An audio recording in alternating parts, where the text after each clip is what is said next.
Eh bien, bonjour à tous, Nicolas Roman du site guitarspeak99.com, bienvenue dans cette nouvelle vidéo.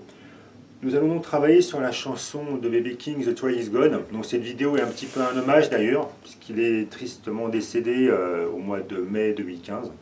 Donc c'était un des plus grands guitaristes de blues que la terre n'ait jamais porté. Encore un grand qui disparaît. Donc on va essayer de mettre un petit peu quand même de l'énergie pour pouvoir travailler ça. Donc n'hésitez pas, comme d'habitude, à télécharger donc, la partition que je mets à disposition sur mon site. Vous avez le lien ici, ça va vous aider. Et donc, si vous n'avez pas vu la vidéo d'introduction à cette vidéo, vous pouvez également cliquer sur le lien de façon à voir la vidéo d'introduction. Voilà, donc nous allons commencer par travailler la partie rythmique que je joue. C'est parti! Alors, comme à la grande majorité des morceaux blues, on va avoir une grille qui va faire 12 mesures. Donc c'est un blues mineur, donc je vais d'abord vous parler de la grille rapidement. Donc on va avoir 4 mesures avec un accord de Si mineur 7. Alors je vais vous montrer les positions basiques d'accords en vous rajoutant les diagrammes. Alors Si mineur 7, basiquement vous allez pouvoir le jouer de cette façon là par exemple. Donc là j'ai un barré à la case 7. Je rajoute le troisième doigt sur l'accord de La. Vous avez le diagramme qui se balade là. Donc 4 mesures avec Si mineur 7. Ensuite on va enchaîner 2 mesures avec Mi mineur 7, qu'on pourra jouer avec ce doigté là par exemple.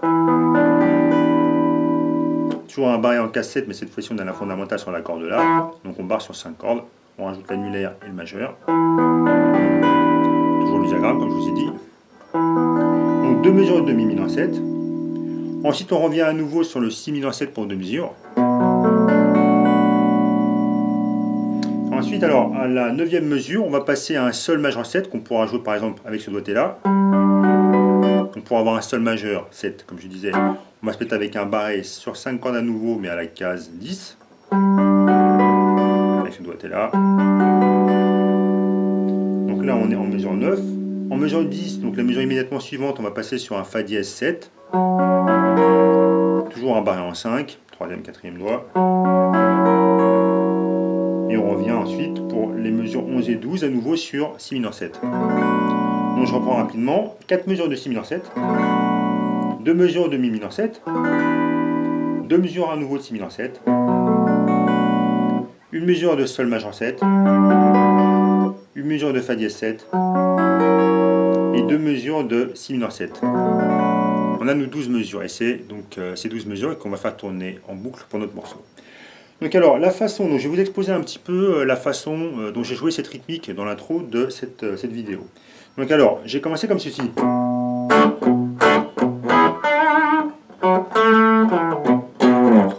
Alors voyons voir. Donc là, je me suis dit, j'ai fait la basse de l'accord, je l'ai fait avec le pouce, un petit peu comme pouvait faire Jimi Hendrix. Donc là, je fais simplement la basse avec le pouce. Donc là, pour ça, il faut avoir le pouce comme, qui va venir par-dessus le manche. Et ensuite, avec l'index, je vais barrer sur les 4 cordes aiguës. Voilà. Donc au niveau du rythme, donc que des coups de main vers le bas. Donc là, je commence avec une noire.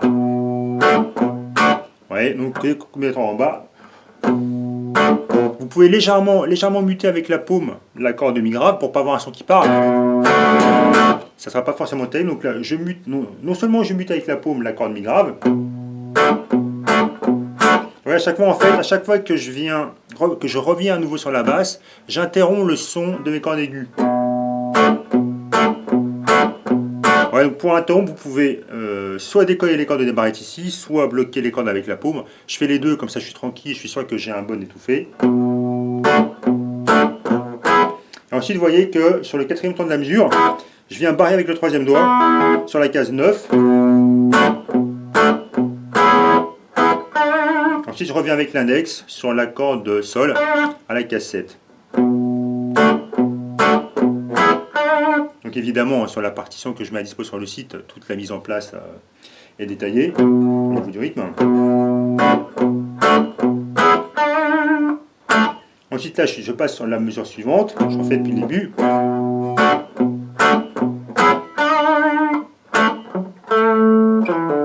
Et là, j'ai un premier petit phrasé qui sonne donc purement pentatonique. Alors, je fais un petit rappel de gamme pentatonique parce qu'on va beaucoup s'en servir pour ce morceau. Donc là, on est en pentatonique de Si mineur, donc le morceau est en en si mineur, c'est assez logique qu'on soit sur cette pentatonique là. Notre fidèle position, petit rappel. Donc si je la fais en si, donc là on est en case 7, 7, 10, 7, 9, 7, 9, 7, 9, 7, 10, 7, 10, 6. 7, 10, je reprends parce que j'ai un petit peu, je ne sais pas si vous avez bien compris. 7, 10, 7, 9, 7, 9, 7, 9, 7, 10, 7, 10. Alors je reprends notre petite rythmique. D'accord?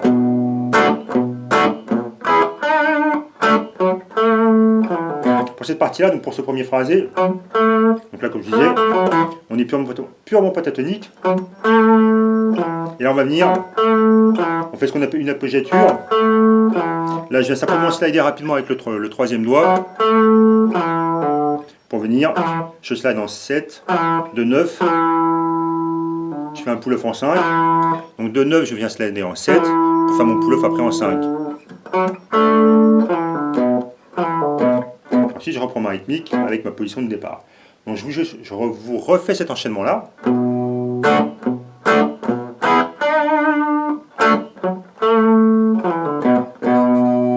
Bon, donc, tout ça, ça tient sur 2 mesures. Je vais vous les faire tourner un petit peu en boucle.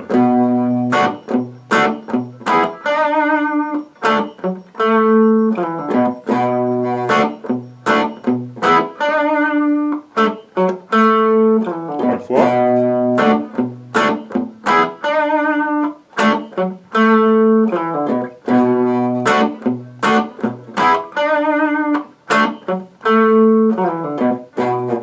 Alors l'enchaînement qui va suivre, donc là j'arrive sur la troisième mesure. Je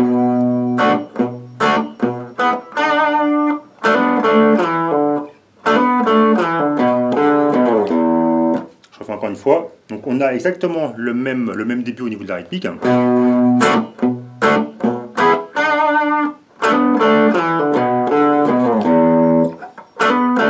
je vous détaille un petit peu ce passage là. Donc là je suis sur un temps. Donc là j'ai pris un petit passage, je me suis inspiré de ce qu'aurait pu faire Jimi Hendrix. Donc là je suis avec un barré toujours à la cassette. Donc là sur le temps, là je joue donc mes deux cordes, les deux cordes du milieu, les cordes Ré et Sol. Et tout de suite je vais faire un hammer à la case 9 avec l'annulaire sur la corde Ré. Alors n'hésitez pas à bien arrondir l'annulaire lorsque vous faites ce genre d'effet, de façon à ce que lorsque vous avez votre annulaire qui est en place, de façon à ce que vous ayez toujours la résonance, que vous ayez toujours la résonance de la corde Sol, qu'elle soit pas bloquée, parce que votre annulaire il va être un petit peu couché sur les cordes. Il faut vraiment bien arrondir. Vous voyez, pour que vous ayez bien vos deux cordes qui sonnent une fois que vous avez fait votre hammer. Donc on fait le hammer, on revient ensuite en 7 avec l'index qui est pris avec le barré.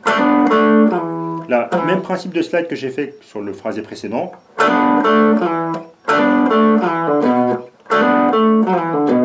D'accord. Le slide, toujours le pull-off, on arrive en 7 sur la corde mi grave. Et en fait je me retrouve, vous voyez, sur cette position là, on avait une première position pentatonique, c'est dont je vous ai parlé tout à l'heure. En fait là je suis sur la position précédente. La position précédente, donc toujours en si mineur, je vais vous en parler. La position précédente, on va être en 5, 7, 5, 7, pour les autres cordes, 4, 7, 4, 7, 5, 7, 5, 7.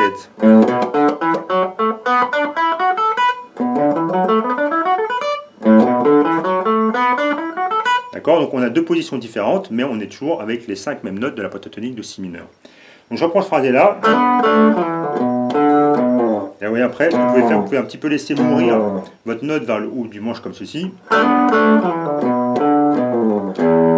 là, je termine sur la corde mi grave à vide. Pour passer ensuite, donc là, j'arrive sur la 5e mesure. Et comme je vous disais, lorsqu'on arrive sur la 5e mesure au niveau de la grille, on est sur, donc basiquement sur un mi mineur 7. Mais je vais jouer comme ceci.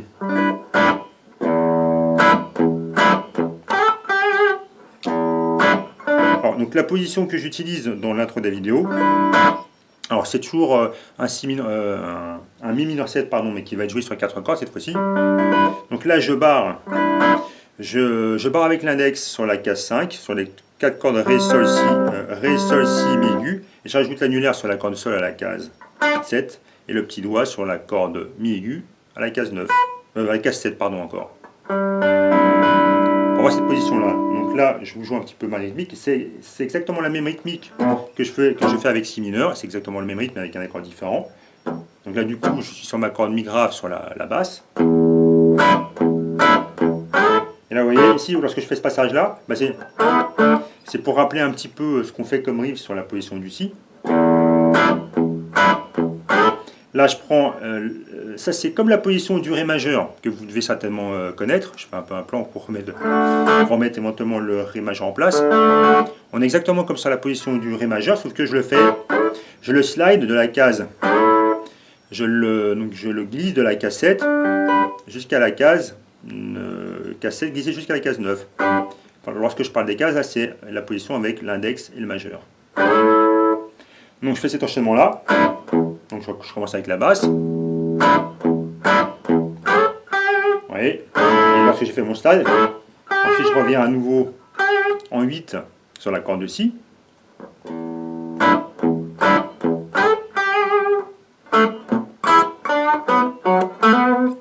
Pour ensuite rephraser. Un phrasé donc, qui fait quelque part un petit peu comme si j'anticipais le retour sur la position du si.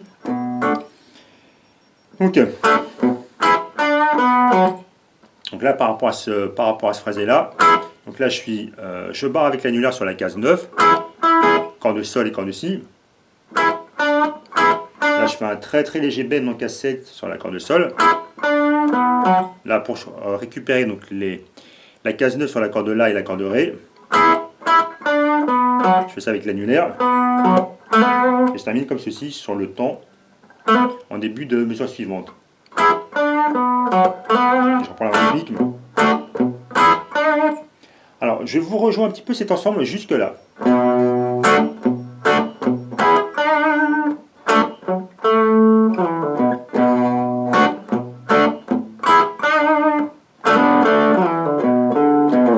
Mi mineur.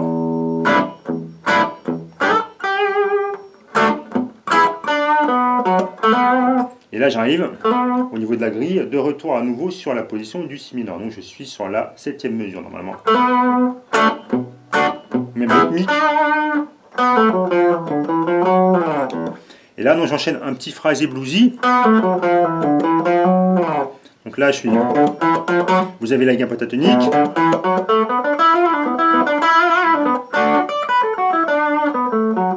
Et la gamme blues, c'est exactement la même position, avec une note en plus. Donc je fais un petit rappel, vous devez certainement savoir ça, mais au cas où. En démarrant de la pentatonique de si mineur, pour obtenir la gamme blues, il suffit de rajouter une note entre la case 7 de la corde là et la case 9, ça fera 7, donc 7, 8, 9. 7, 8, 9. Et cette note qu'on a rajoutée ici, évidemment, on va la retrouver à l'octave supérieure sur la corde de sol.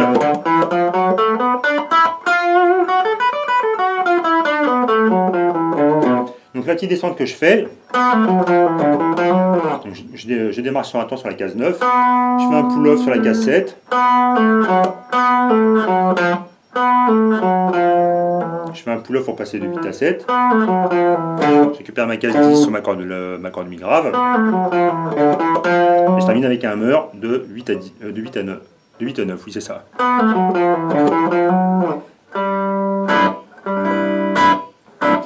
Cet accord là. Là je me retrouve donc cette fois-ci. Rappelez-vous, basiquement je vous jouais le sol majeur 7 comme ceci. Et là comme je voudrais avoir le sol majeur 7 sur les 4 cordes aiguës. Donc je vais le jouer avec cette position là. Donc tout ça c'est mon passage, donc l'accord de sol majeur 7. Sol majeur 7 mais que je joue avec deux renversements différents. Donc je vous détaille un petit peu. Donc là pour faire cette position là. Là, j'ai simplement l'index sur la corde Ré à la case 5. Je fais un barré avec l'annulaire sur mes 3 cordes aiguës, Sol, Si, Mi. Vous voyez. Ensuite, pour passer cette position-là, donc là, je baisse un petit peu la saturation. Je considère que lorsque je suis sur cette position-là, que je suis toujours avec mon Sol majeur 7. Donc là, alors qu'est-ce que donne cette position-là? Donc là, vous avez l'index sur la corde Ré à la case 9. On va venir barrer avec le majeur. Donc il faut aplatir le majeur ici pour réussir à avoir cette position-là. Alors vous pouvez éventuellement barrer avec l'index si ça vous facilite la tâche. Moi c'est ce que j'ai l'habitude de faire. Donc là je barre avec l'index sur mes 4 cordes Ré, Sol, Si et Mi aigu à la case 9. Ensuite je barre avec mon majeur. Donc aplatissez bien, donc creusez bien le doigt ici au niveau de la phalange pour que vous ayez bien le son en case 10 sur vos cordes Si et Mi. Et vous rajoutez l'annulaire. Donc là il faut bien, par contre, bien arrondir l'annulaire pour que vous ayez uniquement le doigt en contact avec la corde Sol sur votre case 11. Vous avez cette position là sur 4 cordes avec cette sonorité. Donc au niveau de mon enchaînement, dans l'intro de vidéo, je l'ai joué comme ça. Vous voyez. Donc là j'ai fait un slide, je suis parti de la case précédente. Je suis parti de la case 8 pour slider jusqu'à la case 9. Et là j'introduis simplement une petite variation avec le petit doigt sur la barrette, sur la case 12, sur la corde Mi aiguë. Ensuite, je vais enchaîner ça avec. Alors, rappelez-vous aussi au niveau de la grille, lorsqu'on passe sur la 10e mesure, on est sur un Fa dièse 7. Mais je voulais le styliser un petit peu. Je l'ai joué à la façon d'Hendrix encore. Donc là, je joue un Fa dièse. Alors, si je faisais un Fa dièse 7, basiquement, je pourrais jouer comme ceci. Donc Fa dièse 7 basique, on va avoir cette position-là. Ouais, donc là, je suis avec le 3e doigt sur la case 9 de la corde La. Le majeur case 8 sur la corde Ré, le petit doigt sur la case 9 de la corde Sol. Donc là j'ai une position triangulaire en fait. D'accord. On rajoute l'index sur la case 7 de la corde Si. Donc par rapport à notre accord, on a la fondamentale, la tierce majeure, la 7e mineure. Donc là, avec ces 3 notes là, on a donc notre Fa dièse 7, notre accord qui est déterminé. Et là,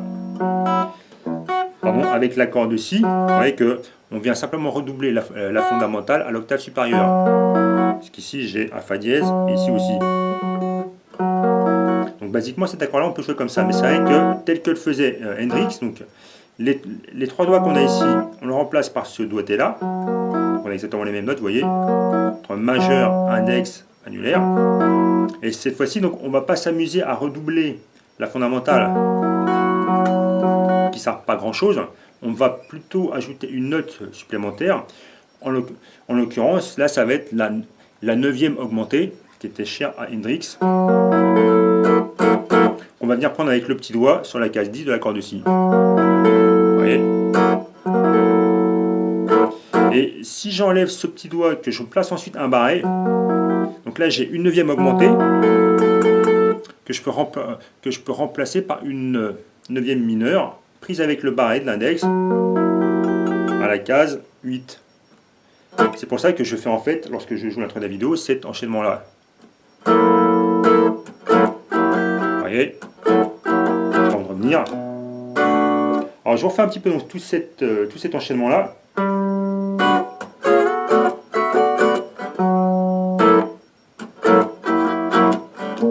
Après, pardon, ensuite je reviens.